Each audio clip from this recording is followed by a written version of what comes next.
오늘 성경에 보면 이스라엘의 히스기야 왕이 오랫동안 기도를 하니까 하나님께서 그 기도를 들으시고 받으시고 응답을 하시는데, 너에게 먼저 징조를 보여주겠다.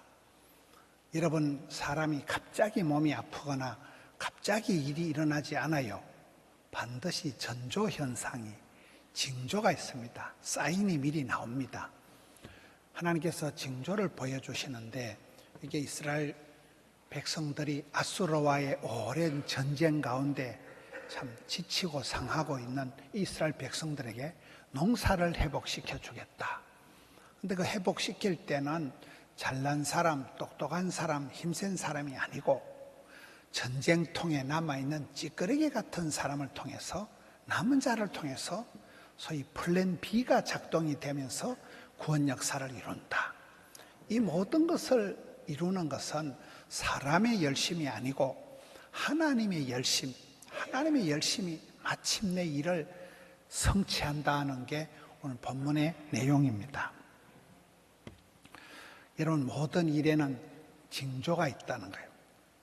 건강에도 여러분 사인이 옵니다. 내 몸에 이상 사인이 올 때 예방의학을 하고 건강검진을 받고 조기에 치료를 하듯이, 영적인 일에도 하나님은 어떤 역사를 일으키시기 전에 먼저 보여주신다는 거예요. 징조를, 사인을 주신다는 거예요. 우리는 항상 이 말기 찬섬에 깨어 있어야 돼요. 말씀에 깨어 있고, 기도에 깨어 있고, 찬송, 섬김에 깨어 있으면 말씀을 듣는 중에 깨닫는 거예요. 기도하는 중에 감동이 오는 거예요. 찬송을 부르는 중에 은혜를 받는 거예요. 봉사활동을 하면서 느낌이, 깨달음이 오기 때문에 하나님의 그 복을 주시기 전에 꿈을 주시는 그 꿈을 우리가 꿔야 된다는 겁니다. 지혜로운 사람은 하나님께서 큰 역사를 펼치기 전에 먼저 눈을 열어 보게 하시고 귀를 열어 듣게 하시기 때문에 하나님의 일하심, 하나님의 본심, 하나님의 역사심을 보고 빨리 결단을 해야 되는 거예요. 여러분, 이렇게 하나님의 열심이다. 하나님은 열이 많은 분이에요. 열심이에요. 불꽃 같은 분이에요. 근데 창세기에 보면 재밌는 게, 사탄 마귀는 뱀으로 나타나는데, 사탄 마귀가 나타난 뱀은 냉혈동물이라. 사탄은, 마귀는 싸합니다. 차갑습니다. 어둠의 세력입니다. 우리 주님은 생명의 빛으로 오셨고, 우리 주님은 성령의 불로 역사하시고, 열심이 특심이라는 거예요. 열이 심하다는 거예요. 사람도 여러분, 우리 하나님은 좋으신 하나님, 좋을 선자, 착할 선자, 좋으신 하나님, 우리에게 복 주시기를 기뻐하신 하나님, 착충지부, 착하고 충성되고 지혜롭고 부지런한 사람이 복을 받습니다. 근데 악계 믿어 악하고 게을러 터졌고 미련 곰티 같고 더디 믿는 것들은 복을 못 받아요. 악하고 더러운 악기 사탄 마귀, 이쪽으로 같이 흘러갑니다. 피가 차가운 냉혈, 그런 뱀과 같은 그런 존재다. 우리는 성령의 불을 받아야, 하나님의 열심을 더디보면 이 모든 역사를 이룬다는 내용입니다. 요셉이가 어려운 시절을 잘 견딘 것은 어릴 때 꾼 꿈을 붙잡고 가는 거예요. 해와 달과 11별이 자기를 보고 절을 하는 거예요. 형님 곡식 단들이 막둥이 동생을 보고 절을 하는 꿈을 꾸고, 그 꿈을, 생생한 꿈을 꾸면서 어떤 어려운 순간에도 꿈은 이루어진다는 거예요. 요즘 우리 아이들이 비전 발표를 한다고, 지난주에 김민영이라는 어린이가 이렇게 비전 발표를 했잖아요. 아이들이 이렇게 미래의 꿈을 얘기하고 비전을 발표하는데, 제가 가만히 영상을 보니까 가장 많이 하는 말이 하나가 있더라고요. 우리 아이들이 하는 말이, 꿈꾼 대로, 말한 대로, 심은 대로, 소원 대로. 그 말을 애들이 제일 많이 하더라고요. 여러분, 그렇습니다. 가수는 노래 따라 살아간다 하거든요. 말을 따라 말이 씨가 되고, 가수는 노래한 대로 노래 따라 살아가듯이 꿈꾼 대로 이루어지는데 하나님은 복을 주시기 전에 그 사람에게 꿈을 주신다는 징조 현상을 미리 사인을 보여주시고 비주얼하게 훤하게 보여주신다는 거예요. 영안이 밝은 사람, 하나님의 뜻을 아는 사람은 꿈을 보고 꿈을 꾸고 꿈을 붙잡고 나가는 사람이에요. 이 시대의 공고함은 여호와의 말씀이 희귀하고 하나님의 그 애타는 마음, 하나님의 본심, 하나님의 그것을 캐치를 못하는 거예요. 알아차리질 못한다는 거예요. 말귀를 못 알아듣는 게 이 시대의 비극이라는 거예요. 우리가 건강을 지키거나 사업을 하거나 뭐든지 약간 위기의식이 있어요. 위기의식이. 내가 몸이 지금 정상이 아니구나. 내가 좀 살을 빼야 되겠구나. 내가 이걸 수면 습관, 식습관에 있어서 위기의식을 가지고 몸을 돌봐야 됩니다. 주는 대로 먹고 시킨 대로 먹으면 안 돼요. 위기의식이 있다. 이 시대를 볼 때도 이 시대가 지금 우리가 10월 27일 날 이걸 어떻게 합니까? 이 시대가 지금 이 방파제가 무너지면, 이 뚝이 터지면 앞으로 우리 자녀들이 살아갈 생태계가 끝장난다는 거예요. 돌이킬 수 없는 시대가 오기 때문에 지금은 비상을 선포하고 우리가 모여서 큰 기도회를 하자는 거거든요. 항상 그 위기의식을 가지고 사업을 하는 사람도 위기의식이 있어야 되지, 그저 흥청망청 되는 대로 살아갈 수가 없다는 거예요. 하나님은 미리 복을 주시기 전에 사인을, 징조를 보여주시기 때문에 그 징조를 보고 얼른 판단하고 내가 선택을, 결단을 해야 되는 것입니다. 하나님의 본심, 하나님의 소원, 하나님의 탄식, 하나님이 지금 뭘 원하시는가, 이거를 생활 중에서 버떡 깨닫고 하나님의 징조, 사인, 예고편을 통해서 빨리 은혜를 받아야 된다는 거예요. 오늘 본문의 말씀은 하나님께서 이 히스기야 왕의 기도를 들으시고 사인을 보여주는 거예요. 히스기야가 누굽니까? 여러분, 이 시대의 시대적인 배경이 아수르가 쳐들어와서 북쪽 이스라엘은 이미 작살이 나버린 거예요. 북쪽 이스라엘은 BC 722년에 쫄딱 망해버린 거예요. 이제 남쪽 유다를 계속 공격을 하는 거예요. 포위를 하고 공격을 하니까 오랜 전쟁통에, 오랜 병중에 성한 사람이 누가 있겠어요? 지치고 상해 있는 이 상태에서 사인을 주는데, 첫째는 내가 너희들에게 포도 농사를 회복시켜 주겠다. 여러분, 옛날에 농자 천하지 대본이라 양식을, 쌀을 먹는 걸, 민생고를 해결해야 되는데 이 전쟁통에 먹을 게 없는데 포도 농사를 회복해 주겠다는 게 첫째고, 두 번째는 이 포도 농사를 회복해 줄 때 건강한 사람, 튼튼한 사람을 통해서 할 것 같지만 그게 아니고 전쟁통에 많이 죽고 많이 끌려가고 남아있는 찌끄레기 같은 사람을 통해서 이 구원 역사를, 이 회복의 역사를 이루어 주신다는 뜻밖의 말씀이고, 이 농사가 회복이 되고 남은 자를 통해서 구원 역사가 성취될 수 있는 것은 순전히 하나님의 열심이 있다는 거예요. 하나님의 열심. 하나님은 뜨거운 분, 불덩어리 같은 분. 하나님은 우리에게 소원을 두시고 소원을 성취하시는데 이걸 거침없이 그대로 밀고 가시는 하나님의 열심이 이 모든 것을 이루신다는 내용입니다. 여러분, 성경 시대의 이 팔레스타인의 전쟁은 주로 추수 때 일어납니다. 추수 때 전쟁을 쳐들어가면 그곳에서 당장 양식을 해결할 수 있으니까. 근데 전쟁 때 추수 때 전쟁이 일어나니까 이 농사가 한 해, 두 해 전쟁이 길어지면 큰 문제가 오는 것입니다.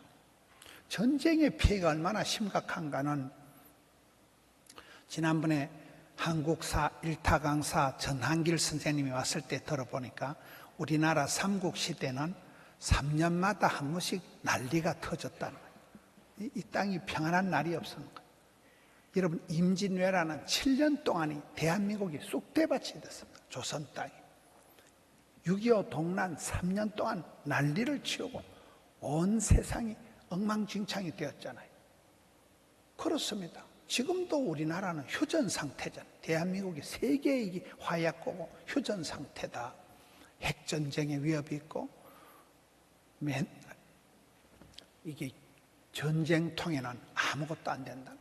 제가 2년 전인가 우크라이나를 갔다 왔거든요. 우크라이나 그 전쟁터를 가보니까 여러분, 우크라이나와 러시아와 전쟁을 하고 있는데 우크라이나는 세계의 빵 공장이라고 합니다. 세계 밀가루 생산의 60%를 우크라이나에서 합니다. 우크라이나라는 나라는 가보니까 아주 평야가 많아요. 전부 농사 짓는데요. 산도 별로 없어요. 그렇게 살기 좋은 데고 세계 밀가루의 60%를 거기서 생산을 해내는 세계의 빵 공장인데 난리가 터지니까 막 미사일이 터지고 불바다가 되니까 밀가루가 뭐가 안 되는 거잖아요. 젖과 꿀이 흐르는 땅이 팔레스타인 땅인데 지금 팔레스타인 하마스와 이스라엘이 전쟁을 하니까 젖과 꿀이 흐르는 땅이 아니고 세계에서 가장 위험한 땅이 되고 맙니다. 여러분, 난리가 나면 많은 사람들이 죽고 많은 사람들이 포로로 끌려가고 나라가 엉망진창이 되는데 이 오랜 아수르와 이스라엘 전쟁 통해 하나님께서 이게 징조를 보여주시는데 첫째는 이 난리통에 농사를 회복시켜 주겠다는, 한 해는 그 땅에서 나는 곡식을 먹고 그 다음에는 그곳에서 나는 곡식을 먹고 3년째는 포도를 심고 거두고 열매를 얻게 된다는 이 포도원에 대한 회복에 대한 말씀인데, 이런 난리통에 그 해에 그 땅에서 곡식을 먹는다는 것은 평화의 한때를 주겠다는 거예요. 지금 대한민국은 70년 동안 전쟁이 없이 우리나라가 이렇게 온 때가 역사상 없었다 그래요.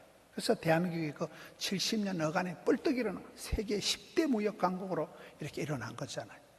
제가 지난주에도 미국에 가보니까 제가 호텔에 자는 호텔에 텔레비전은 무조건 삼성이에요. 대한민국 세계 어디를 가도 아프리카, 유럽 어디를 가도 텔레비전은 삼성 아니면 LG더라고요. 이렇게 우리나라가 세계를 지금 호령하고 살아가는데 70년 동안 전쟁이 없으니까 이게 번영을 이루는 거거든요. 이때 아수르와 이스라엘의 전쟁 통중에 하나님이 잠시 평화의 한때를 주시면 그 한 해는 지 땅에서 나는 곡식을 먹을 수 있도록 배려를 해 주시겠다는 거예요.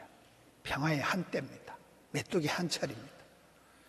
그리고 그 다음에는 또 그곳에서 나는 곡식을 먹게 하겠다. 여러분, 농사를 지어보면 해걸이라는 게 있어요. 해마다 농사가 풍년이 안 돼요. 금년도 단감나무에 오롱조롱 단감이 많이 달리면 이 지력을 많이 빨려가지고 나무가 세력 조절을 한다고 내년에는 저절로 지가 조금 달려요. 이게 해걸이라는 게 농사에 있는데, 너희들이 전쟁통에 해걸이를 안 하고 작년에 열매를 따먹었는데 내년에도 따먹게 하겠다는 거예요.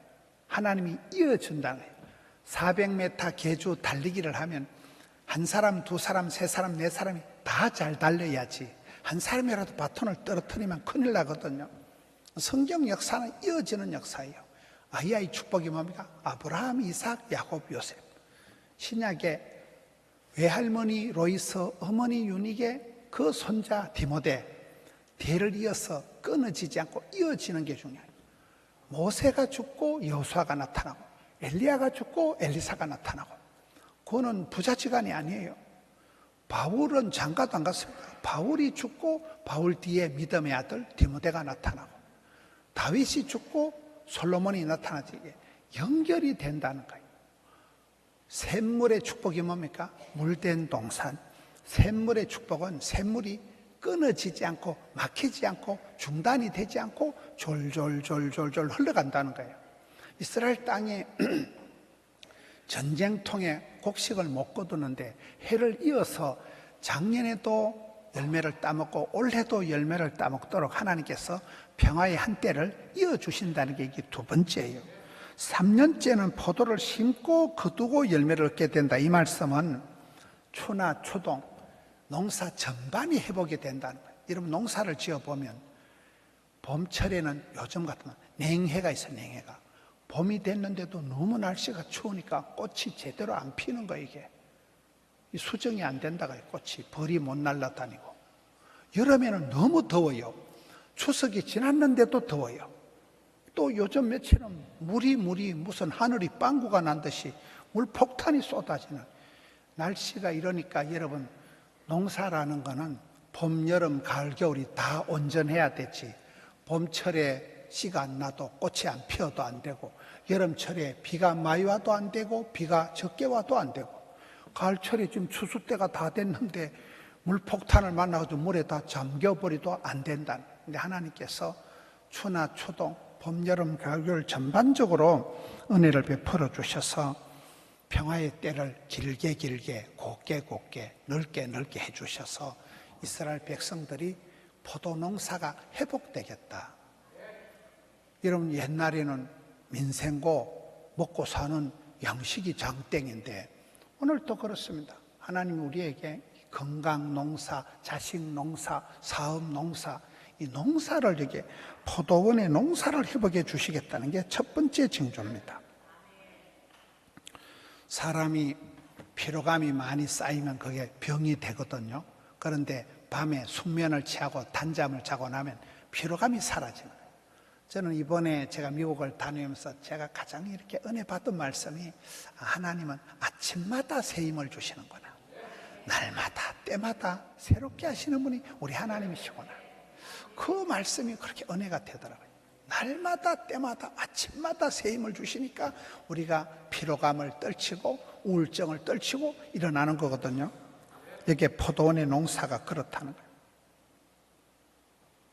하나님께서 이스라엘 백성들이 전쟁통에 피해 다니고 난리가 나고 이런 시대인데도 평화의 한때를 주시니까 한 해는, 둘째 해는 3년 동안이나 길게 곱게 하나님이 농사를 회복해 주시겠다. 우리의 삶도 그렇습니다. 메뚜기 한철이고 우리가 하루하루를 코로나 때 주제가는 내일 일을 난 몰라요 하루치기를 하는 거잖아요. 오늘 하루를 오해피데이 잘 지나면 또 한 주간이, 한 달이 지나가고, 여러분 60 한갑 때까지 죽을 병이 안 걸리면 70이 휘떡 지나간대요. 70까지 큰 병 안 걸리면 80까지 확 넘어간다는 거예요. 하나님께서 여기에 이스라엘 백성들에게 한 해는, 그 다음 해는 3년까지 평화의 한때를 주시면서 농사를 회복시켜 주시겠다는 게 오늘 첫 번째 징조고, 두 번째 징조는 보면 이 역사를 이루어 가실 때 뜻밖에도 건강한 사람, 똑똑한 사람, 힘센 사람이 아니라는 거예요. 여러분, 전쟁이 나면 일단 많이 죽습니다. 건장한 군인들이 많이 죽습니다. 그리고 힘께나 쓸만한, 써먹을 가치가 있는 사람들을 포로로 질질 끌고 가버리는 거예요. 그리고 남아있는 거는 그야말로 찌끄레기 같은 사람 가치가 없는 사람을 할 수 없이 남겨두는 게 전쟁의 행태입니다. 그러니 여기에 끌려가고 잡혀가고 죽고, 그런 사람들이 포로로 갔다가 고향으로 돌아와서 아래로 뿌리를 깊이 받고 위로 잘 자라서 풍성한 열매를 맺게 된다. 여러분, 남아있는 찌끄레기 같은 사람들이 힘이 안 될 것 같지만은 플랜 B가 작동이 된다는 거예요. 항상 우리가 역사를 살아가 보면 병든 자식이 효도하고 9번 가지가 선산을 지키고 이가 없으면 잇몸이 하고, 그런 역사가 많아. 플랜 B가 돌아간다는 거예요. 돈 많은 사람, 힘센 사람, 건강한 사람이 역사를 주관하는 것 같지만 그렇지가 않다는 거예요. 역사는 과와 가부와 세리와 창기와 전혀 변방에서, 엉뚱한 데서 작은 자 한 사람을 일어나서 얼마든지 역사를 새롭게 하시는 분이 우리 하나님의 구원 역사 방식이라는 거예요. 그래서 저는 말들 중에 피투성이라도 조사오니 살아만 있어라. 이런 피투성이라도 살아있으면 그 남은 찌끄레기 같은 존재일지라도 하나님은 그런 남은 자라, 신통찮은 사람, 아무것도 할 수 없는 그런 사람을 통해서 하나님은 항상 구원 역사를 이루신다. 큰 상수리 나무가 통째로 싹둑 잘려나가도 밑에 있는 뿔 한 가지, 그루터기 밑둥치만 남아있으면 여기서부터 다시금 싹이 나서 하나님의 구원 역사를 설계한다는 게 이 이사야서에 나타나는 만군의 하나님은 우주 만물을 세계를 경영하시지만은 이 찌끄레기를 가지고 남아있는 신통찮은 걸 가지고 이 모든 회복의 주연, 조연, 시나리오, 무대 감독을 다 하신다는 거예요. 하나님의 열심이 못 고칠 병이 없고 못 이룰 역사가 없다는 거예요. 우리는 연약하지만은 우리는 여러분 살아가면서 다른 사람 잘 살아가는 사람 보면 왠지 기분이 안 좋아요. 저 사람은 저렇게 뭐든지 잘하고 내만 좀 별난 것 같고 내만 좀 꼴깍한 것 같고. 여러분 다른 사람 뭐 잘하고 뭐 이런 거 보면 일단 재수 없어요. 그렇다고 또 내가 안 되면 더 재수가 없는 거예요. 나는 왜 이렇게 몸이 약하고 나는 왜 이렇게 머리가 안 돌아가고 나는 좀 사람이 이상할까 이러면 더 또 재수 없는 거예요. 그런데 성경을 보면 하나님은 남은 찌끄레기를 통해서도 역사의 어두운 난리통 속에서도 얼마든지 회복을 해 주신다는 거예요. 네 힘으로 네 에너지로 네 그걸로 하는 게 아니고 하나님의 열심히 하나님의 에너지가 성령의 불이 나타나면 막 거침없이 밀고 소원을 두시고 소원을 성취하신다. 반드시 이루어 주신다. 이 하나님의 열심, 하나님의 이 끊임없는 사랑, 엔드리스러브, 포기할 수 없는 사랑, 변함없는 사랑, 무궁한 사랑, 이 하나님의 에너지가 우리에게 부어지면 우리도 좋으신 하나님, 선하신 하나님, 착충지고 착하고 충성되고 지혜로운 사람이 되어서 열전도가 일어나는 거예요. 심령에 뜨거운 사람, 기도의 불꽃이 살아있는 사람, 하나님을 사모하는 사람, 기적을 체험하는 사람, 은혜를 덧입은 사람을 가까이 하세요. 마귀짓하는 사람, 뱀처럼 차가운 냉혈 사람을 가까이 하면, 냉혹한 사람을 가까이 하면 나도 마음이 싸해져요. 여기에 하나님이 열심히 이 전쟁통 속에서도 농사가 회복되고, 농사가 한 해, 두 해, 3년째 되어도 온전히 회복이 되고, 그리고 멀쩡한 사람 다 죽고 도무지 기대할 수 없는 이런 찌끄레기 같은 사람만 남아있는 전쟁 후유증 속에서도 하나님은 이 남은 인생들, 이런 연약한 자들, 병든 자들, 일할 수도 없는 그런 사람을 통해서 얼마든지 구원 역사를 이루십니까? 우리도 그러면 피투성이라도 끝까지 살아남아서 포기하지 않고 하나님 열심히 손에 한번 딱 붙잡히면 그 사람은 기대 이상으로 하나님이 하시는 하나님. 이번에 해운대 성령 대집회를 마치고 부산의 목사님들, 장로님들, 대표적인 50명 팀장들이 평가회를 지난주에 했습니다. 근데 거기에 가장 많이 나온 말이 뭘까요? 하나님께서 하셨다는 거예요. 이거는 사람이 할 수 없는 하나님께서 역사를 하셔서 연초를 사방팔방에서 하나님이 역사를 하시니까 이게 기적이 일어난 거예요. 새벽기도 5만 명 나오는 서울의 명성교회 그 어마무시한 성전을 건축한 입당예배에 제가 가봤거든요. 입당예배 가보니까 그 입당예배 순서지 제목이 하나님께서 다 하셨습니다. 이렇게 돼 있더라고요. 그렇습니다. 사람이 애쓰고 하는 건 한계가 있고 하나님이 한번 소원을 두시고 하나님이 한번 하시려고 마음을 먹으면 누가 반대를 하든 어려움이 있든 끝까지 밀어붙이는 우리 하나님의 열심이라는 거예요. 열심히, 하나님이 열심히 일하시니까 우리도 하는 거고, 하나님은 우리가 포기를 하든지 기권을 하든지 낙심을 하든지 상관없이 질질 끌고 가는 거예요. 하나님 열심히 붙들려서 하나님 열심히 마침내 우리를 회복시켜 주시고, 전쟁통 속에서도 농사를 회복시켜 주시고, 할 수 없는 인생, 남은 찌끄레기 같은 사람을 통해서도 얼마든지 명품 인생을 연출하시는 하나님의 열심에 붙들려서 이 생애를 감당하시는 우리 성도님들 되시기를 축원합니다.